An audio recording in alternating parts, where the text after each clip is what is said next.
The Plyler decision in 1982, Mr. Speaker, was the voice of the court being imposed on the people.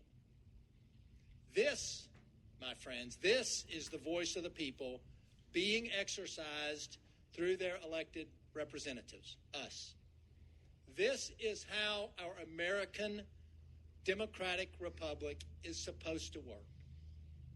This is the debate that the citizens were deprived of by that 1982 decision. Mr. Speaker, I had never heard of Plyler versus Doe until I began exploring the exploding cost of educating undocumented illegal alien students in Tennessee. As finance chair, I believe I have that responsibility and obligation. And I certainly didn't know that the Plyler decision was a narrow 5-4 Supreme Court decision.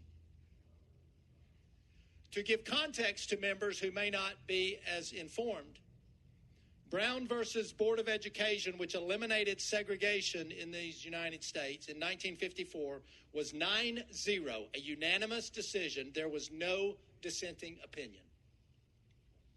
Plyler, on the other hand, was a narrow 5-4 decision with 4 dissenting justices being Chief Justice Warren Burger, William Rehnquist, William White, and perhaps to some members' surprise, Sandra Day O'Connor.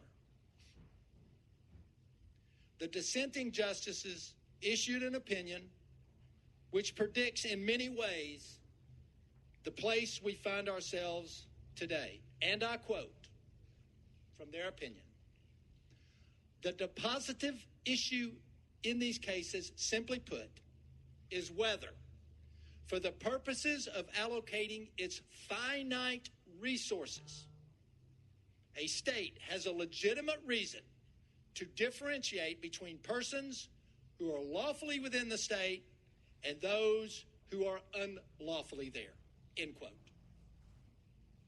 Then, just prior to this session beginning, a Tennessee local school board published a resolution, and I quote, whereas the pressure of increasing numbers of ESL students is creating exceptional financial pressures on school systems to provide the services which school systems are legally required to provide, and whereas the increase in funding need to adequately serve ESL students is $3,500 more per ESL student, end quote. This, along with other information, led me and my co-sponsors to conclude that there is a significant cost to the taxpayers in Tennessee to educate undocumented illegal aliens in the public education system, and that this conclusion is further supported by the dissenting justices in Plyler when they wrote, and I quote, modern education, like medical care, is enormously expensive, and there can be no doubt that very large added costs will fall on the state or its local school districts as a result of the inclusion of illegal aliens in the tuition-free public schools, end quote. Much has been made today of social arguments. This is a financial issue. Using numbers recently published in the Chattanooga Times News Free Press, they report approximately 10,000 undocumented illegal alien students in Tennessee. I don't know the process for coming up with those numbers, but let's accept it.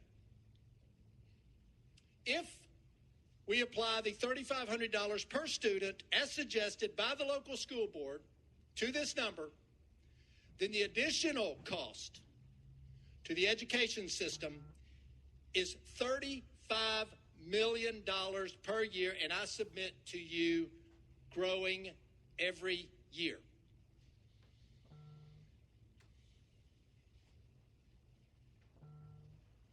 I believe that that's probably an underestimation when you account for some of the other costs associated, food and other things. It's been argued, both in committee and on the floor today, that undocumented illegal aliens pay sales tax and property tax. True.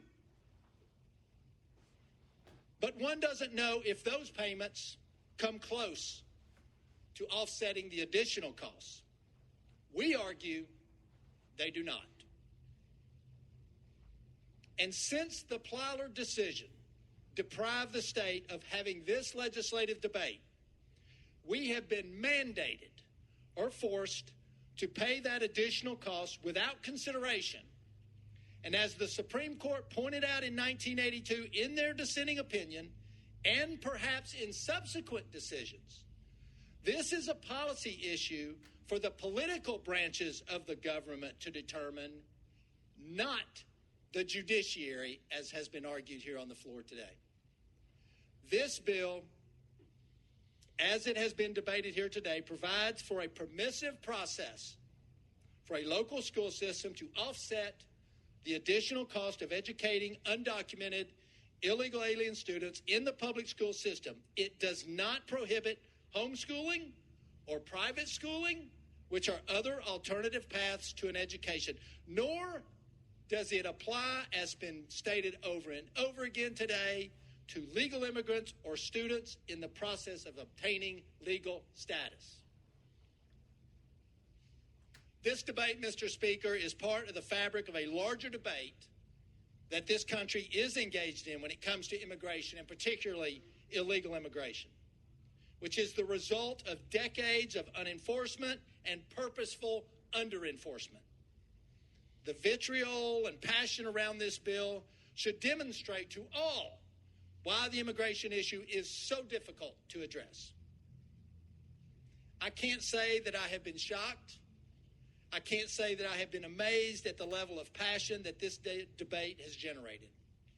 But it has convinced me that there is a cost, a significant cost, to not addressing this problem. And while immigration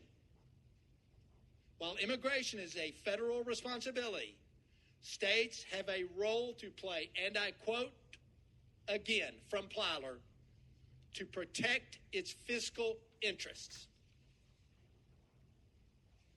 as stated in the dissenting opinion. I ask for your support of this legislation on a financial basis and to protect the fiscal interests of our state.